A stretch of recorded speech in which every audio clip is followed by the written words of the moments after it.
清丸国で10億円お支払い。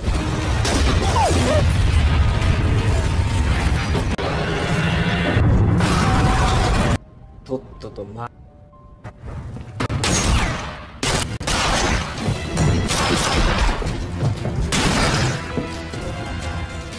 Halo teman-teman, apa kabar? Semoga kalian sehat dan mengalami hari yang menyenangkan. Di video kali ini saya akan membahas sebuah film Jepang keluaran tahun 2013 berjudul Seal of Straw. Film ini berkisah tentang upaya pasukan polisi mengawal pemindahan seorang narapidana yang menjadi incaran masyarakat Jepang yang ingin membunuhnya demi uang sayembara bernilai 10 miliar yen. Seperti biasa saya malas bertele-tele, sebaiknya kita langsung saja kupas alur cerita selengkapnya.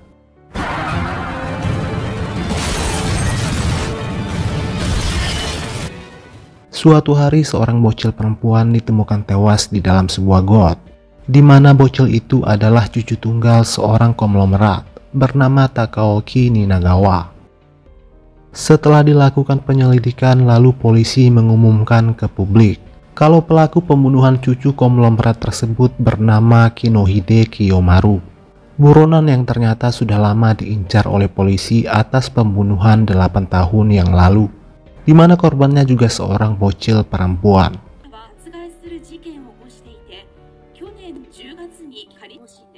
Di sisi lain, Ninagawa mengunggah sebuah video sayembara di internet. Siapapun yang dapat membunuh Kiyomaru akan mendapatkan hadiah sebesar 10 miliar yen. Di tempat lain terlihat Kiyomaru sedang bersembunyi di sebuah rumah. Tak lama kemudian temannya datang berkunjung. Temannya itu berniat menghabisi Kiyomaru karena tergiur dengan uang sayembara tersebut.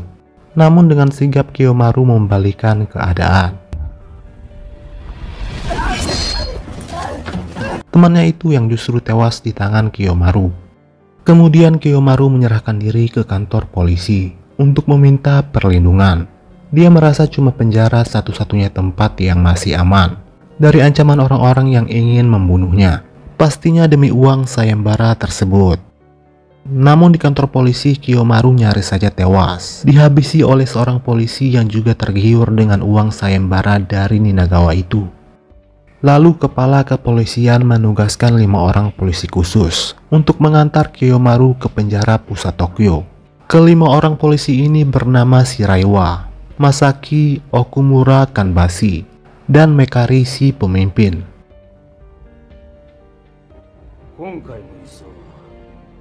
Lalu kelima polisi ini menuju ke rumah sakit untuk menjenguk Kiyomaru.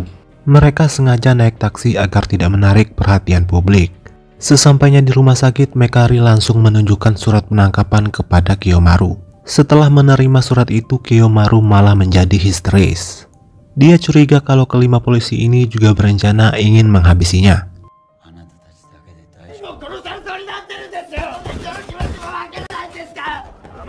Kemudian polisi menyuruh suster menyuntikkan obat penenang. Tapi suster itu malah mengganti cairan obat penenang dengan racun, berniat membunuh Kiyomaru demi uang sayembara.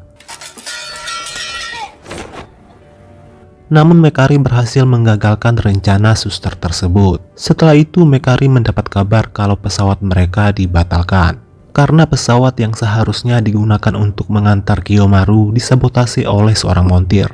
Dengan terpaksa Mekari menggunakan mobil membawa Kiyomaru ke penjara Tokyo. Namun dengan pengawalan yang super ketat, seperti mengawal seorang presiden. Hal itu sengaja dilakukan untuk menghindari hal yang tidak diinginkan terjadi di tengah perjalanan. Dari serangan masyarakat termasuk polisi yang ingin membunuh Kiyomaru demi uang 10 juta miliar yen. Di tengah perjalanan, Mekari memperingatkan keempat pasukannya agar selalu waspada, karena orang-orang yang ingin menghabisi Kiyomaru akan terus mencari celah untuk beraksi. Dan benar saja, sebuah truk dengan kecepatan tinggi melaju untuk menabrak bis yang membawa Kiyomaru. Truk tersebut menabrak sebagian besar mobil polisi pengawal dan menewaskan puluhan polisi. Untung saja Mesaki berhasil melumpuhkan si supir dan menghancurkan truknya.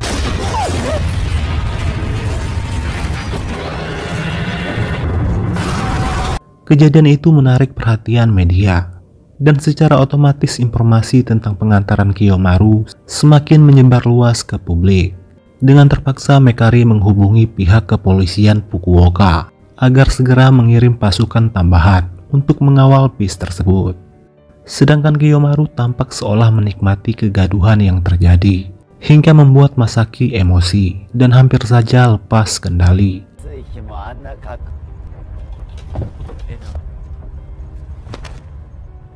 Tak lama kemudian 2 orang polisi tiba, bermaksud menyerang Kiyomaru. Mereka berhasil melumpuhkan kedua polisi serakah ini. Namun sialnya Mekari harus tertembak dalam pergelutan itu.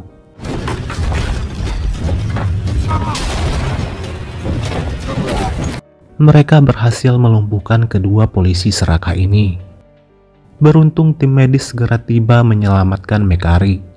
Tak lama kemudian Inspektur Takamine bersama 2 orang bawahannya datang ke bis itu.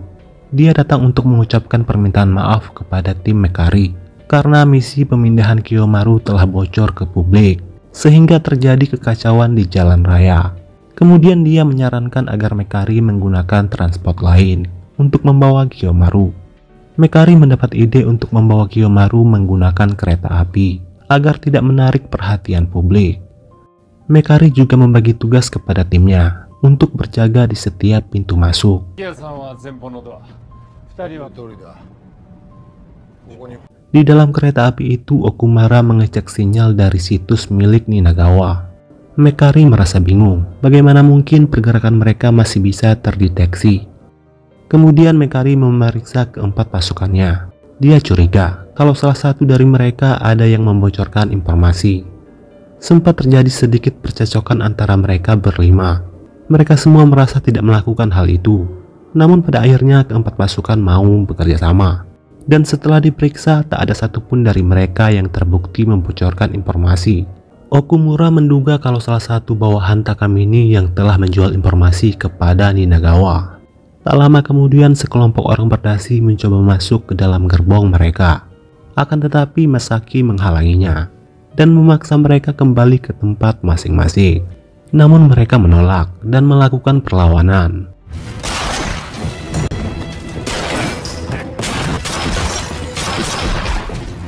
Tim polisi berhasil melumpuhkan mereka bertiga. Namun Masaki harus terkorban dalam baku tembak ini. Merasa kalau kereta itu sudah tidak aman, Mekari dan timnya berencana turun di stasiun Shimeji. Akan tetapi kapten mengatakan kalau mereka tidak bisa turun di stasiun tersebut karena terjadi kericuhan besar di sana. Si kapten menyarankan agar mereka turun di stasiun Shinkobe saja karena stasiun itu dijaga oleh puluhan polisi. Singkat cerita, kereta pun sampai di stasiun Shinkobe. Semua penumpang berlari turun dari kereta.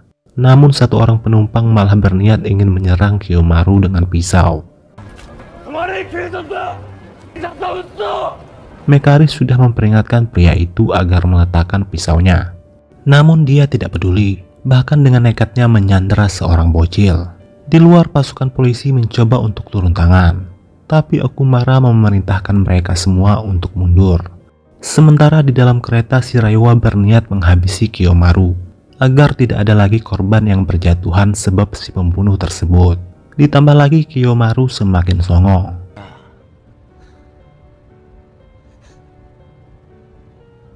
Namun dia batal melakukan hal itu setelah Okumura menasihatinya. Sementara di luar, Kanbashi mencoba menasihati pria itu agar menyerah. Namun dia mengabaikannya. Hingga dengan terpaksa Kanbashi menembaknya sampai tewas.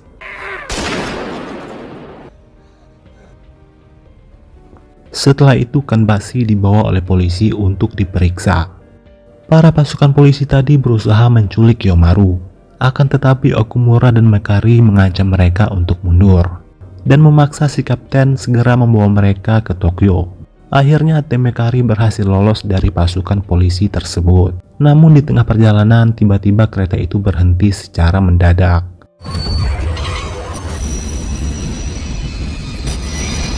Supir berkata kalau perjalanan tidak bisa dilanjutkan karena ada bebatuan yang menghalangi rel kereta tersebut.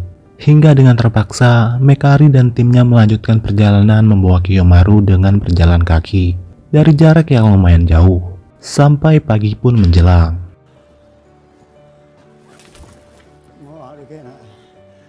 Di tengah jalan mereka melihat sebuah mobil yang melintas. Dengan terpaksa Mekari membajak mobil itu.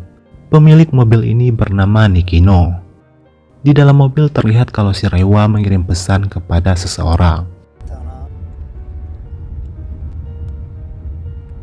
Nikino tambah kesal kepada polisi yang rela bersusah payah melindungi seorang pembunuh kejam. Lalu dia membelokkan setir mobil itu secara mendadak hingga mengalami kecelakaan. Nikino berniat untuk membunuh Kiyomaru, tapi bukan untuk uang, melainkan balas dendam, di mana anak Nikino adalah korban pertama Kiyomaru. Karena tidak tega, si Reiwa kemudian menyarankan kepada Mekari agar membiarkan Nikino membalaskan dendamnya menghabisi Kiyomaru.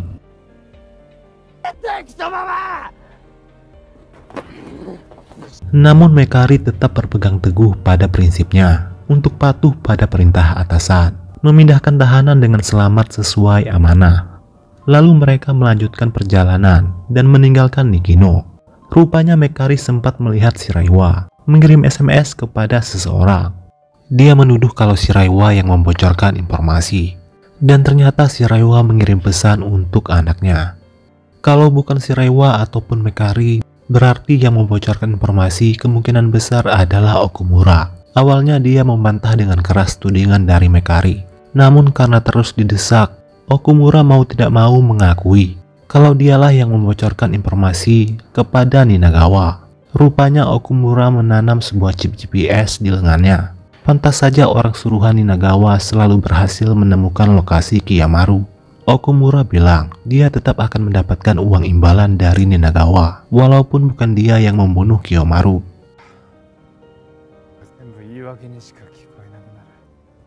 Mekari melanjutkan perjalanan meninggalkan Okumura dalam keadaan terborgol. Tak lama setelah dia pergi, pasukan polisi suruhan Ninagawa pun muncul. Lalu Mekari melapor kepada atasannya kalau Okumura adalah mata-mata yang bekerja untuk Ninagawa. Kemudian sang atasan menyuruh Mekari segera membawa Kiyomaru ke kantor polisi terdekat. Sialnya mobil yang mereka bawa mogok, tepat di kawasan perumahan yang padat penduduk. Mekari berencana mencuri sebuah mobil yang terparkir. Lalu Mekari menyuruh si Reiwa menjaga Kiyomaru. Sementara dia mulai melancarkan aksi pencuriannya. Tak lama setelah Mekari pergi, Kiyomaru berhasil mengecoh si Reiwa dan melarikan diri. Lalu dia berhenti tepat di sebuah rumah, di mana dia melihat seorang bocil sedang tidur. Seketika itu juga naluri psikopatnya langsung muncul. Saat Kiyomaru ingin melancarkan aksinya, Mekari dan si Reiwa pun datang. Keduanya kembali menangkap sang napi. Kiyomaru bilang kalau Mekari menghalanginya melakukan sebuah kesenangan kecil. Sepertinya kesabaran si Reiwa sudah mulai habis, dan dia berniat menembak Kiyomaru. Akan tetapi Mekari menghalanginya. Lalu Kiyomaru berpesan kepada Mekari dan si Reiwa agar menyisihkan sedikit uang untuk ibunya yang sudah tua. Siapapun nanti di antara mereka berdua yang mendapatkan uang imbalan karena membunuhnya.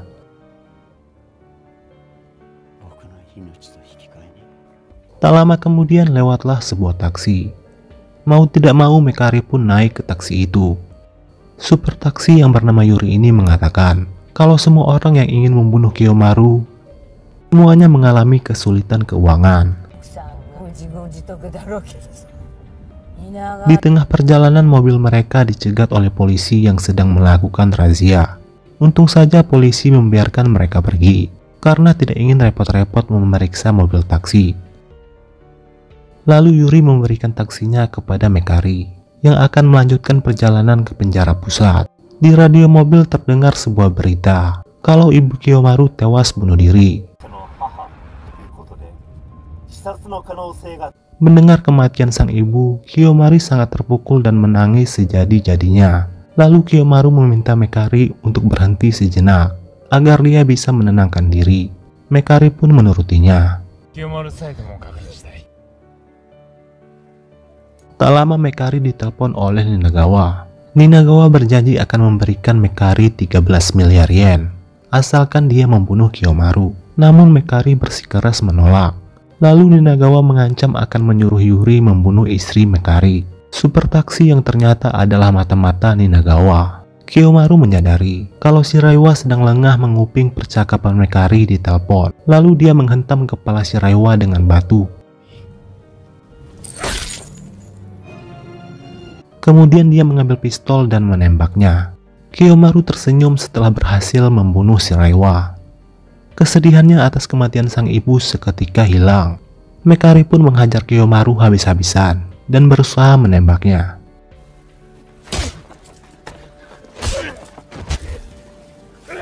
Mekari bilang kalau dari awal dia sudah sangat ingin membunuh Kiyomaru. Namun dia masih memegang teguh prinsipnya sebagai seorang polisi yang amanah. Mekari membatalkan niatnya menghabisi Kiyomaru. Singkat cerita, Mekari berhasil membawa Kiyomaru sampai ke penjara pusat Tokyo. Semua polisi tampak kagum melihat perjuangan Mekari. Namun saat dia ingin menyerahkan si pembunuh, Ninagawa pun muncul. Di sini Mekari mengucapkan belasungkawa atas kematian cucunya. Namun Ninagawa tetap ingin menghabisi Kiyomaru. Akan tetapi Mekari sekali lagi menghalangi niatnya. Lalu Kiyomaru mengambil katana yang jatuh dan berusaha membunuh Ninagawa. Namun Mekari melindunginya, hingga akhirnya dialah yang menjadi korban.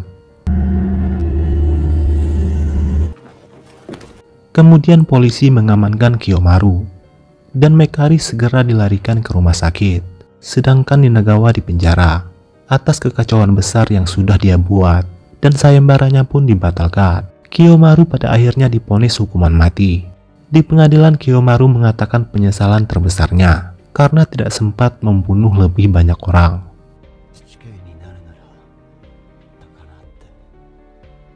Di akhir film terlihat Mekari menjemput anak Shiraiwa yang pada akhirnya dia adopsi, dan film pun selesai.